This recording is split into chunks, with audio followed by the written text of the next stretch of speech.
Hi students, how are you guys? I'm hoping that you guys are doing very well. Today in this lecture we are going to learn about what is E1 and E2 reaction और मेरी आपसे एक request है कि ये lecture देखने से पहले आप एक बार SN1 और SN2 को रिवाइज कर लो या अपनी नोटबुक जो SN1 और SN2 की है उसकी अपने पास रखो जिससे आप उसको कोरिलेट कर सको because E1 is similar to SN1 and E2 is similar to SN2. There are some minor differences which we have to keep in mind. Just very simple, हाँ. तो अगर आपको SN1 और SN2 एक बार रिवाइज करने के बाद जब आप E1 और E2 देखोगे तो आपको बहुत ही ईजी लगने वाला है क्योंकि वो बहुत सारी चीज़ें जो है वो एकदम सिमिलर है. तो स्टार्ट करते हैं. So let start this lecture. So in this lecture we are going to learn what is E1. E1. So 1 stands for unimolecular like SN1 unimolecular and E stands for elimination. E stands for elimination and 1 stands for unimolecular. So this is unimolecular elimination. Unimolecular elimination. So अगर unimolecular elimination है, ठीक है, तो कितने step में होगा? It occurs in 2 step. This is first. ये first इसका पॉइंट हो गया. आप सेकंड पॉइंट क्या बोल सकते हो? It occurs in 2 steps. जैसे SN1 भी 2 स्टेप में था तो ये भी 2 स्टेप में होगा. 2 steps. And we know that first step is what? First step is the formation of carbocation and second step is what?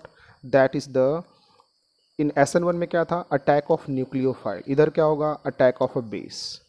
तो जो आपने वहाँ पे न्यूक्लियोफाइल यूज़ करा था, अब वो न्यूक्लियोफाइल यहाँ पे कैसे बिहेव करने वाला है? बेस की तरह. एक एग्जांपल ले लेते हैं तो थोड़ा सा आपको और क्लियर हो जाएगा. तो E1 क्लियर हो गया. E1 stands for unimolecular elimination. कितने स्टेप में होता है? 2 स्टेप में होता है. और इसमें जो रेट है बेटा, रेट जो है वो किस पे डिपेंड करता है? That depends only on the concentration of alkyl halide. Only on the concentration of alkyl halide.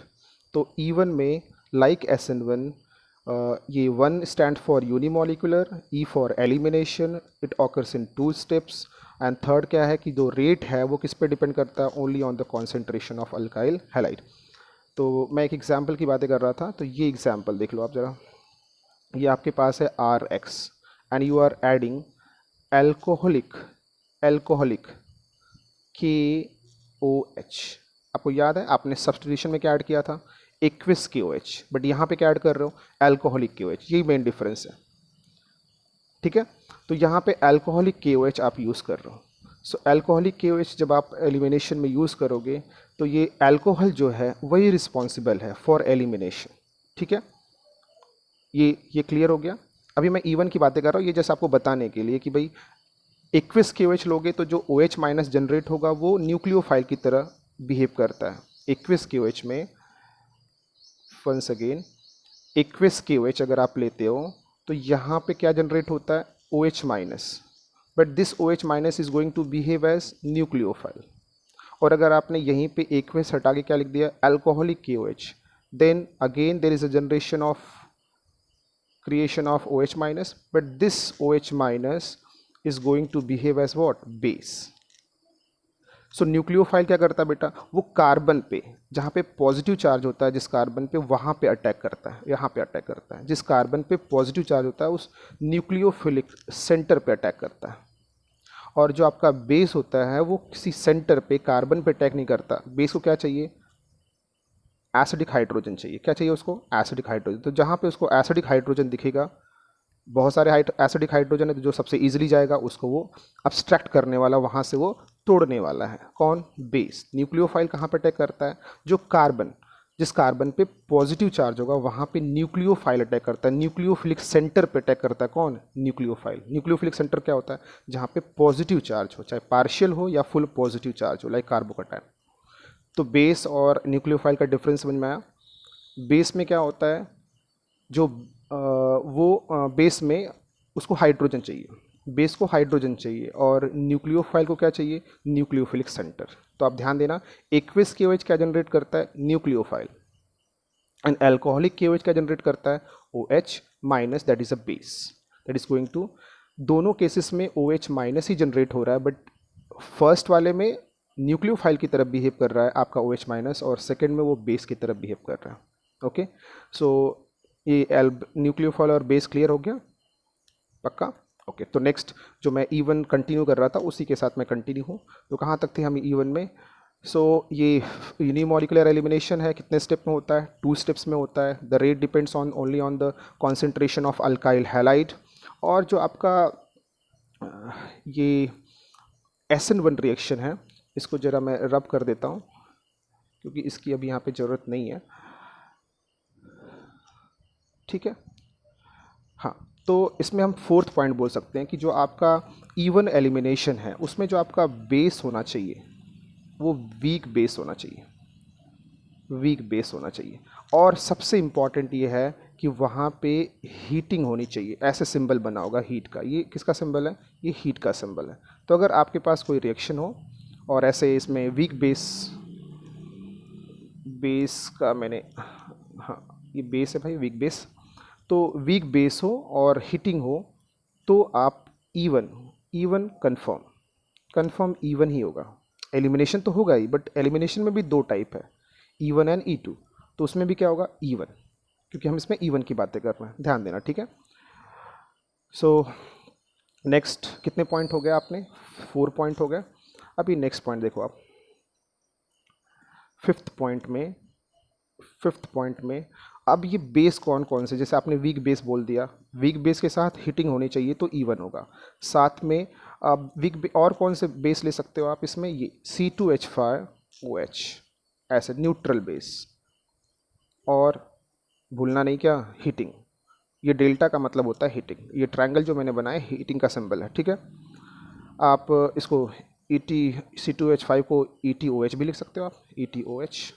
Okay, इसमें क्या होता है, एक और इसमें कार्बोकटायन फॉर्म होता है. पता है 2 स्टेप में होता है. तो पहला स्टेप क्या होता है, फॉर्मेशन ऑफ कार्बोकटायन इसमें फॉर्म होता है. क्या फॉर्म होता है, कार्बोकटायन. क्या फॉर्म होता है, कार्बोकटायन. ठीक है, तो इतने पॉइंट हैं. और एक पॉइंट और है बेटा, वो भी इम्पॉर्टेंट है, that is rearrangement. Rearrangement possible, इसमें रीअरेंजमेंट पॉसिबल है, रीअरेंजमेंट इज पॉसिबल. ठीक है, पॉसिबल.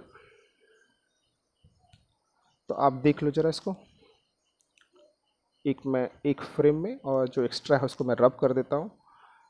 ये मैं रब कर देता हूँ. ओके, ये रब कर देता हूँ. तो आप देखो मैंने कितने पॉइंट लिख दिए इसके बारे में.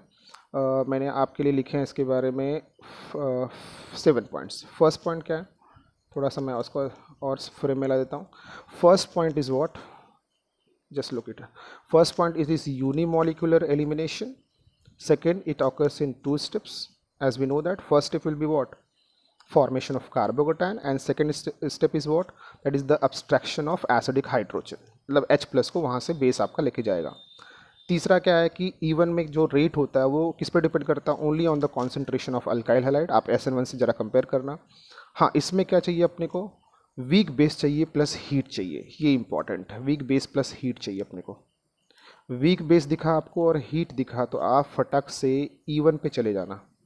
SN1 में क्या चाहिए था, SN1 में वीक न्यूक्लियोफाइल चाहिए था, हीटिंग वहाँ पे नहीं था.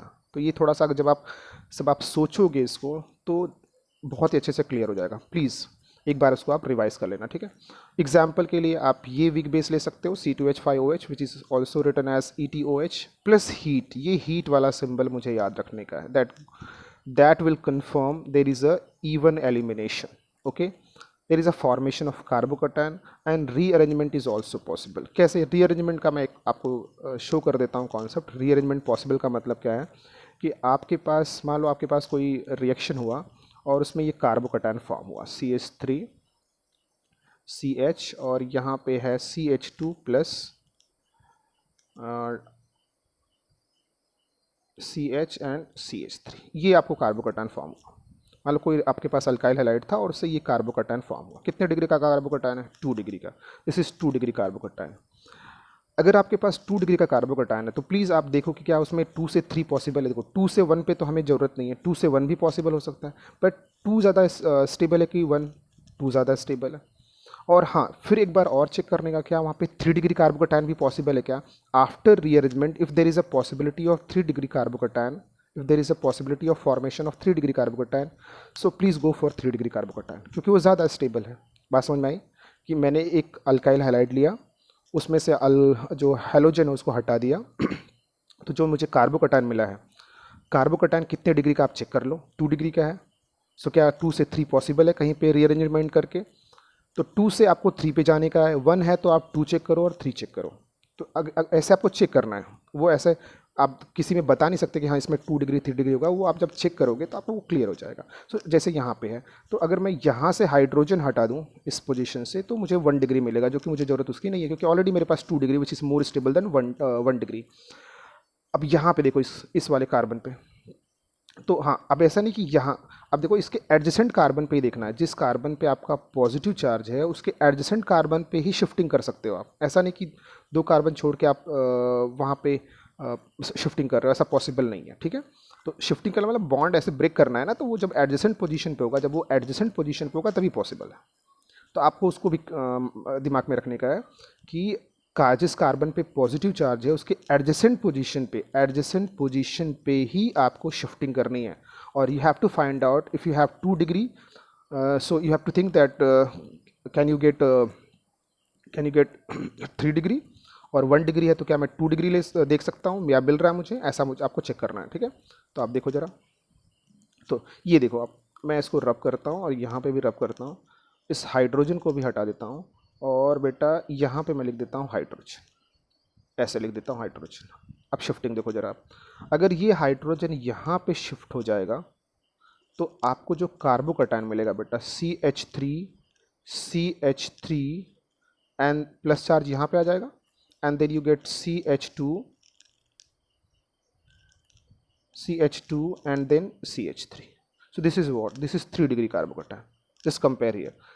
Here you have 2 degree. Now we are getting 3 degree. So as we know 3 degree is more stable than what? 2 degree. तो आप ये वाले कार्बोकैटायन को कंसिडर करोगे. So this is rearrangement. So when there is a elimination reaction, okay, so there is a possibility of rearrangement. So possibility है क्या rearrangement की? Yes possibility है। अगर 2 डिग्री से 3 डिग्री पॉसिबल है तो आप उसके बारे में सोच के उसको रीअरेंजमेंट कर दो आप। ठीक है, तो आप जब क्वेश्चन हम, हाँ इसीलिए मैं बार बार बोलता हूँ कि अब ये सब कॉन्सेप्ट या इस पर आपको ज़्यादा क्लैरिटी कब आएगी, जब आप number of questions related to E1 E2 और SN1 SN2 सॉल्व करोगे, तब आपको आएगी। ठीक है, एलिमिनेशन का डेफिनेशन याद हो गया, कौन सा अल्कीन फॉर्म होगा, अल्कीन ही फॉर्म होने वाला है सतजफ रूल के थ्रू, मेजर माइनर आप बता सकते हो। फिर उसमें भी 2 टाइप के हो गए, E1 और E2, तो आप ये E1 वाला स्टडी कर रहे हो। So E1, I hope E1 is clear to all of you, sorry E1 is clear to all of you, just look here, these are the points which we have to keep in mind. तो elimination के लिए क्या चाहिए बेटा? Weak base plus heat चाहिए, बाकी सब चीज़ें तो आपको याद ही है, that is similar to SN1. Okay, now we will learn about what is E2 elimination, that is E2. So 2 stand for what? Biomolecular. 2 stands for biomolecular and E for elimination.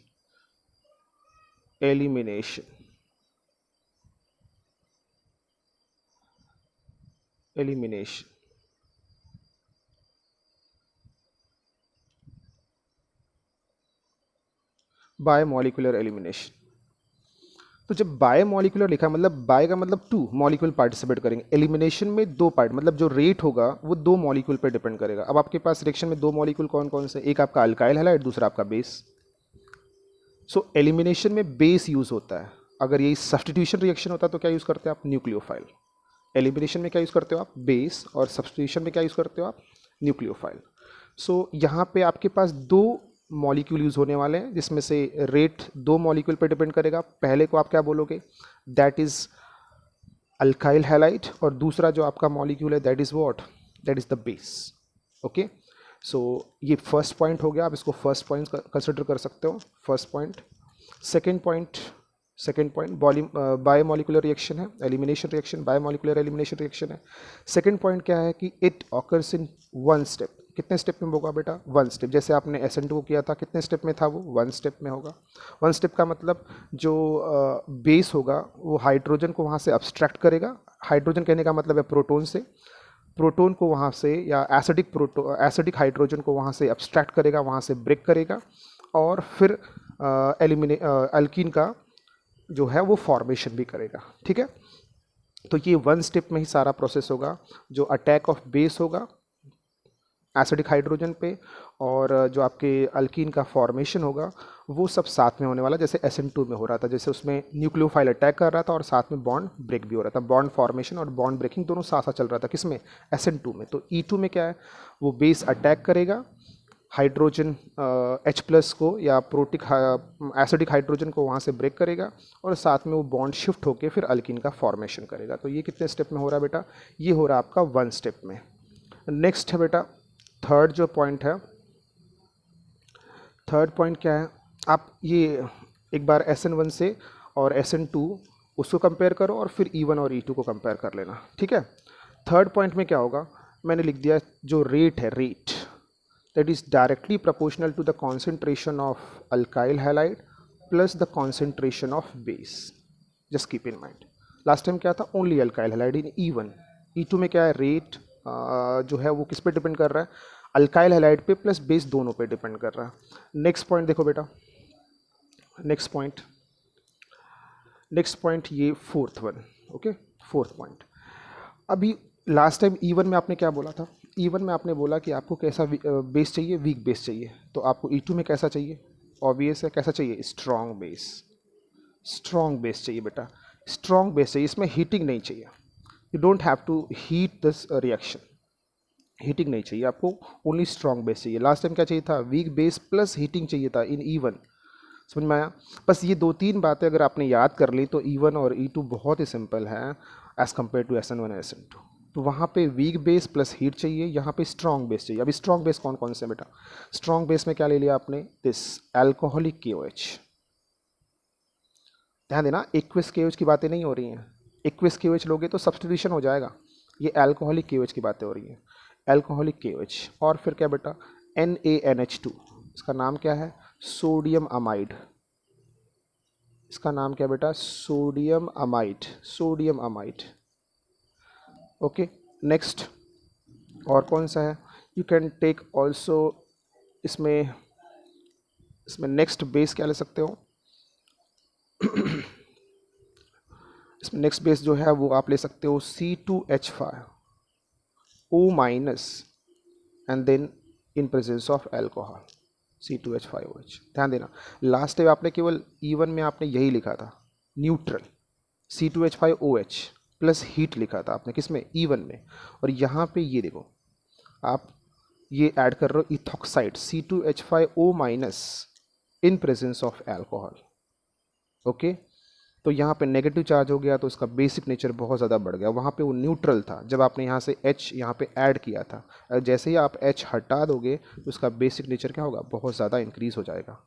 तो ये आपके पास स्ट्रॉन्ग बेस है। ठीक है, और भी बहुत सारे हैं, तो आप उसमें से जब आप क्वेश्चन सॉल्व करोगे तो आपको नए नए बेस मिलते चले जाएंगे।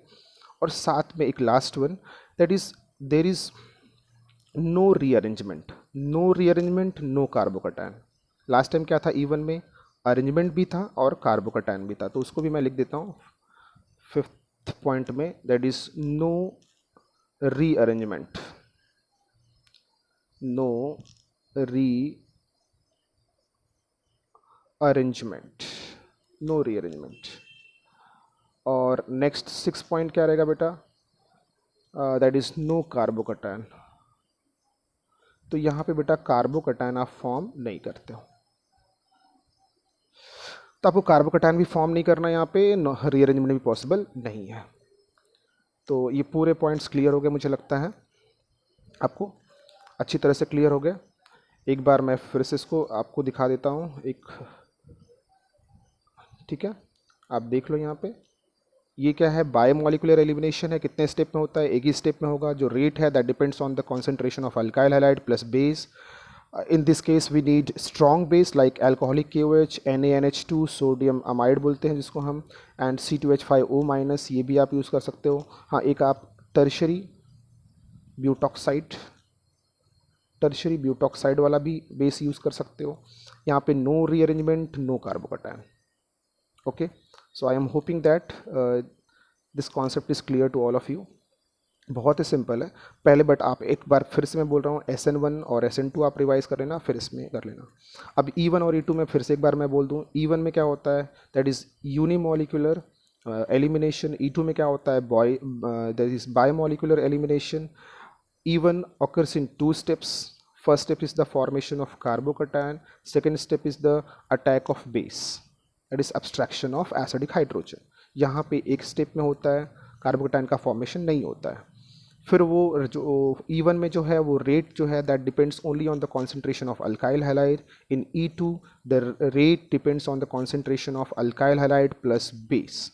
Okay, in E1 we need weak base plus heating, okay, weak base plus heating, वो अल्कोहलिक लेने वाले हो आप, और इसके बाद हीटिंग करने वाले हो। जो आपका E2 है ये क्या है, इसमें स्ट्रॉन्ग बेस चाहिए, like alcoholic KOH, not aqueous KOH, NaNH2 sodium amide, C2H5O minus in presence of ethanol and tertiary ये दैट इज टर्शरी ब्यूटॉक्साइड। तो ये आपको चाहिए, ठीक है। यहाँ पे कोई भी रीअरेंजमेंट पॉसिबल नहीं है, किसमें, E2 में। E1 में रीअरेंजमेंट पॉसिबल है, if there is a formation of 2 degree carbocation you can convert in 3 degree, just convert that 2 degree into 3 degree for more stability. Okay, और यहाँ पे आपका रीअरेंजमेंट और कार्बोकैटायन का फॉर्मेशन पॉसिबल नहीं, किसमें, E2 में, जो कि पॉसिबल है किसमें, E1 में। तो I am hoping that it is clear to all of you, ठीक है। एक और भी कॉन्सेप्ट इसमें है, वो भी मैं आपको क्लियर कर दूं, वो भी बहुत ही सिंपल है, that is known as E1CB। ये ऐसे लिखा होगा E1CB। तो E1 से तो आपको क्लियर है, मुझे लगता है E1 आपको बताने की जरूरत नहीं है मुझे। E1 का मतलब क्या हुआ, यूनिमोलिकुलर एलिमिनेशन या यूनिमोलिकुलर एलिमिनेशन, और CB का मतलब होता है conjugate base, conjugate base. So this represents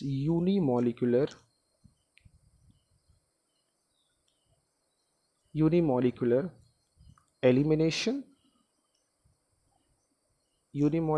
elimination, conjugate base, conjugate base। okay, so E1CB stands for unimolecular elimination and conjugate base, CB conjugate base। तो ये थोड़ा सा E1 से थोड़ा सा डिफरेंस कैसे इसमें है कि if you have an alkyl halide and that alkyl halide is containing a weak leaving group, जैसे अगर आपके पास फ्लोरीन क्लोरीन आपके अल्काइल हैलाइड में प्रेजेंट है, तो ये वीक लिविंग ग्रुप है एज़ कम्पेयर टू कौन सा, आयोडीन एंड ब्रोमीन। तो अगर आपके पास कोई अल्काइल हैलाइड है और उसमें वीक लिविंग ग्रुप है, कैसा लिविंग ग्रुप है, और वीक लिविंग ग्रुप है, और आपका जो प्रोटोन है, जो आपका हाइड्रोजन है, वो ज़्यादा, हाइड्रोजन जो है वो ज़्यादा स्ट्रॉन्ग एसिडिक हाइड्रोजन उसमें प्रेजेंट है, तो फिर आप E1CB वाला मैकेनिज्म फॉलो करोगे, ठीक है। E1 कितने स्टेप में होता है, 2 स्टेप में। ये भी कितने स्टेप में होगा, 2 स्टेप में होगा। बस वहाँ पे क्या फॉर्म हो रहा था, E1 में क्या फॉर्म हो रहा था बेटा, कार्बोकैटायन। E1 में क्या फॉर्म हो रहा था, कार्बोकैटायन। E1CB में क्या फॉर्म होगा, कार्बेनायन। इसको कार्बेनायन मैकेनिज्म भी बोलते हैं, क्या बोलते हैं बेटा इसको, carbanion mechanism. This is also known as carbanion, carbanion ज़्यादा मैंने ऐड कर दिया, कार्बन प्लस अनायन, कार्बेनायन,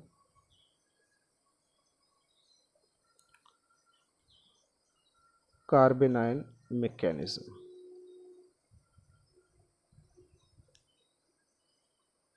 ठीक है। तो ये कार्बेनायन मैकेनिज्म फॉलो करता है। एक बार मैं फिर से आपको एक्सप्लेन कर दूं, सी एक E1 आपके पास है और एक मैं बोल रहा हूँ E1CB। सो E1 में क्या फॉर्म होता है, कार्बोकैटायन, ठीक है।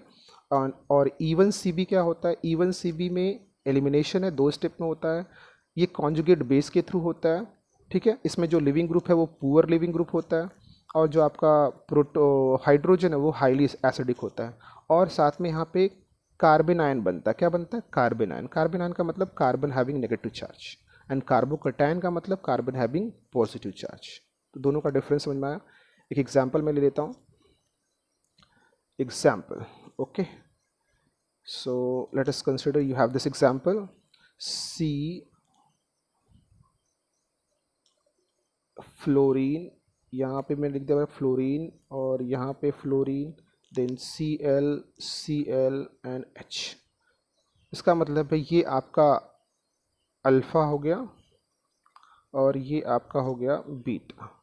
तो अल्फ़ा बीटा लिखने की जरूरत नहीं है, कोई दिक्कत नहीं है। फिर इसमें आप ऐड कर रहे हो बेटा, इसमें आप ऐड कर रहे हो C2H5O minus in presence of C2H5 that is OH, ठीक है, C2H5OH ये आपके पास है। और मैंने यहाँ पे लिख दिया हीटिंग। तो सबसे पहले क्या होगा बेटा, हीटिंग लिख दिया है, हीटिंग। तो E1 एलिमिनेशन के थ्रू जो आपका ये बेस है, ये बेस जो है वो क्या करेगा पहले स्टेप में, फर्स्ट स्टेप में क्या होगा, फर्स्ट स्टेप में आपका जो बेस है वो अटैक करेगा, रिमूवल ऑफ क्या होगा, removal of proton by a conjugate base, ठीक है। तो पहले E1 में जनरली क्या होता है, पहले कार्बोकैटायन का फॉर्म होता है, फिर जो अटैक होता है बेस का।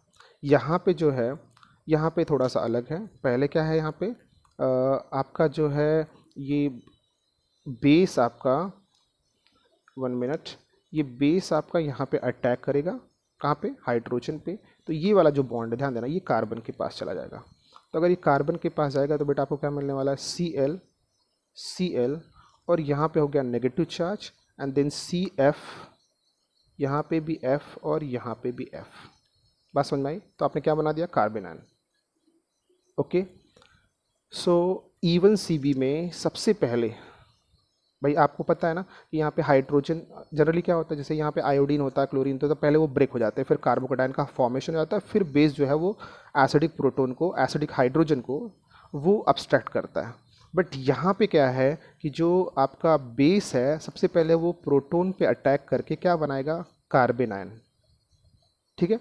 अब ये कार्बन आयन जो है अब यहाँ पे फिर ये यहाँ पे शिफ्ट होगा और कोई भी आप फ्लोरीन यहाँ से बाहर कर सकते हो, तो आपको मिल जाएगा आपका डिज़ायर्ड क्या product, that is C double bond C and then F और यहाँ पे क्या बेटा Cl and Cl, alkene form हो गया। क्योंकि जो यहाँ पे लिविंग और Cl तो लिव नहीं करने वाला था, यहाँ से हटने वाला नहीं था। कौन हटने वाला था, जिस कार्बन पे हाइड्रोजन उसके एडजेसेंट कार्बन पे, तो कौन है यहाँ पे लिविंग ग्रुप, फ्लोरीन है। फ्लोरीन क्या है, अच्छा लिविंग ग्रुप है, नहीं, बहुत ही गंदा लिविंग ग्रुप है।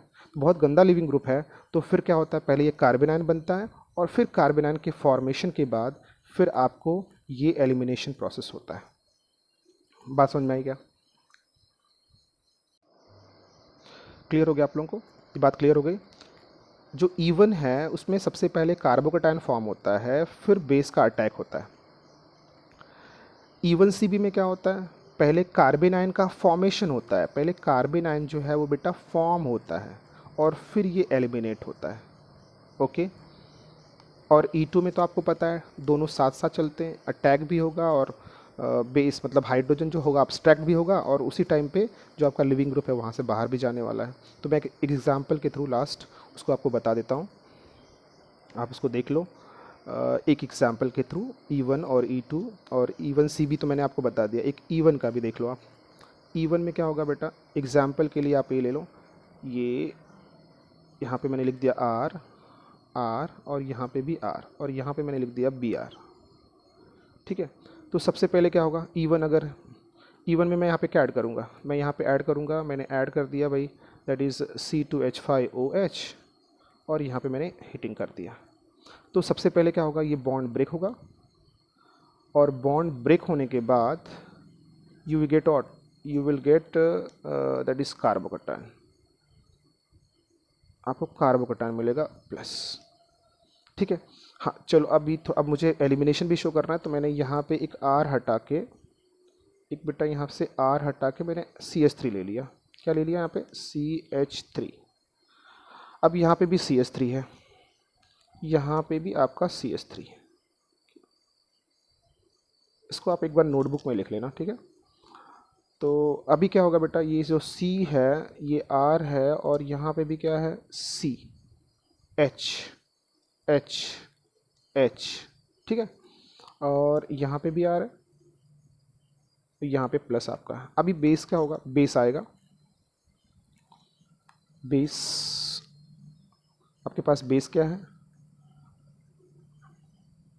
बेस है आपका C2H5OH, लोन पेयर है इसके पास, यस, ये हाइड्रोजन पे पास जाएगा, ये बॉन्ड यहाँ पे शिफ्ट हो जाएगा और आपको मिलेगा आपका product, that is R R, ठीक है, और यहाँ पे आपको डबल बॉन्ड और ये हो गया आपका CH2, ये मिल गया आपको प्रोडक्ट, ठीक है।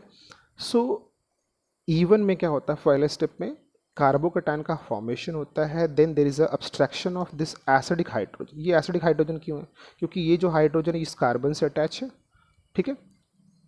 इसको मैं रब कर देता हूँ, फिर से थोड़ा सा आपको समझा देता हूँ कि ये जो हाइड्रोजन था इसी पे क्यों अटैक हुआ, मतलब इन तीनों में से किसी पे हो सकता है, इस पे क्यों अटैक किया ये हाइड्रोजन पे, क्योंकि ये जो हाइड्रोजन है बेटा ये हाईली एसिडिक है। क्यों एसिडिक है बेटा, क्योंकि ये हाइड्रोजन इस कार्बन से अटैच है, इस वाले कार्बन से, और ये कार्बन इस कार्बन से अटैच है जिसके पास पॉजिटिव चार्ज है। तो जिस कार्बन के पास पॉजिटिव चार्ज होगा वो इलेक्ट्रॉन को अपनी तरफ विड्रॉ करेगा, तो यहाँ पे पॉजिटिव चार्ज क्रिएट हो जाएगा इस कार्बन पे, और जब इस कार्बन पे पॉजिटिव चार्ज क्रिएट होगा, आप सोचो जरा, अगर इस कार्बन पे पॉजिटिव चार्ज क्रिएट हो गया तो फिर ये हाइड्रोजन पे फर्क डालेगा। इन तीनों में से कोई भी आप ले सकते हो हाइड्रोजन, तो एक ही मैंने लिया है, तो ये हाइड्रोजन पे ज़्यादा पॉजिटिव चार्ज क्रिएट होता जाएगा और ये कैसा बन जाएगा, एसिडिक हाइड्रोजन, ठीक है।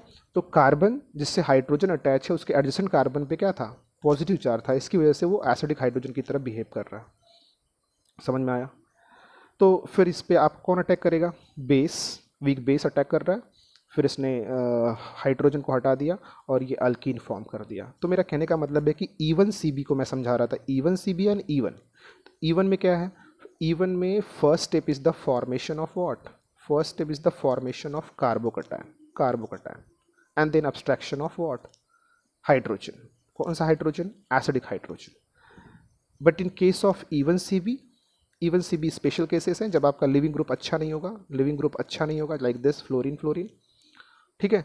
तो पहले पहले क्या होता है, formation of carbanion and then formation of, दोनों केसेस में अल्कीन ही फॉर्म हो रहा है, बट आप ध्यान देना वहाँ पे कार्बन आयन फॉर्म हो रहा है और फिर एलिमिनेशन हो रहा है, और दैट इज़ ये बॉन्ड जो है वो शिफ्ट हो रहा है और आपको अल्कीन फॉर्म कर रहा है। और जो आपका E1 है उसमें कार्बोकेटाइन फॉर्म होगा और फिर इसके बाद ये अटैक ऑफ ये वीक बेस होगा और आपको आपका अल्कीन मिल जाएगा। तो दोनों बातें क्लियर हो गई। E2 में आपको पता है, E2 में, E2 का भी आप एक देख लो, लास्ट E2 का भी देख लो आप।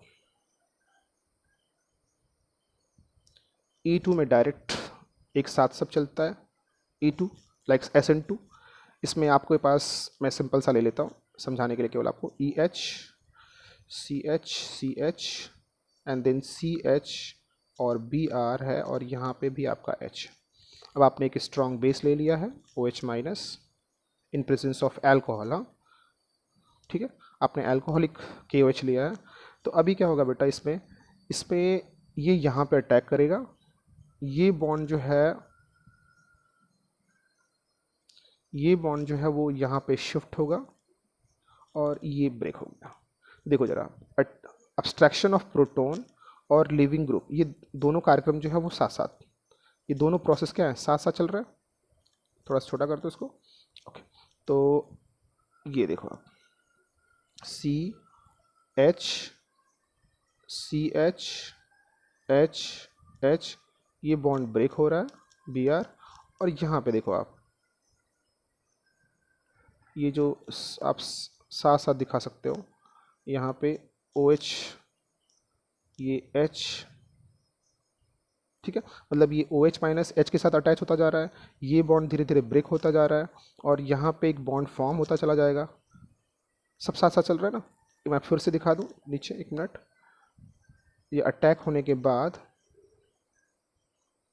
ये देखो, यहाँ पे देख लो आप, तो ये C एंड Br है, तो Br वाले बॉन्ड को हमने ऐसे शो कर दिया। देखो ये मतलब बॉन्ड ब्रेक हो रहा है, यहाँ पे ये H वाला बॉन्ड जो है वो ब्रेक हो रहा है, वो किसके पास जा रहा है, OH के पास।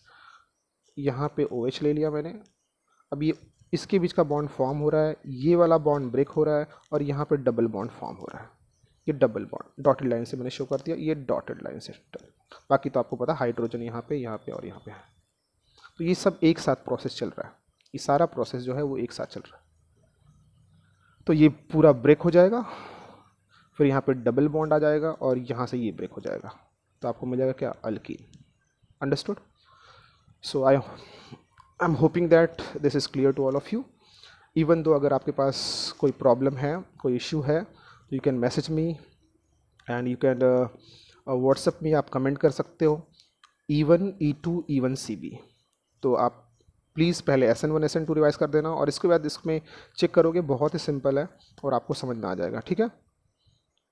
So okay guys, thanks for watching this video, thanks for watching this video and please comment, share and like. Okay, thank you.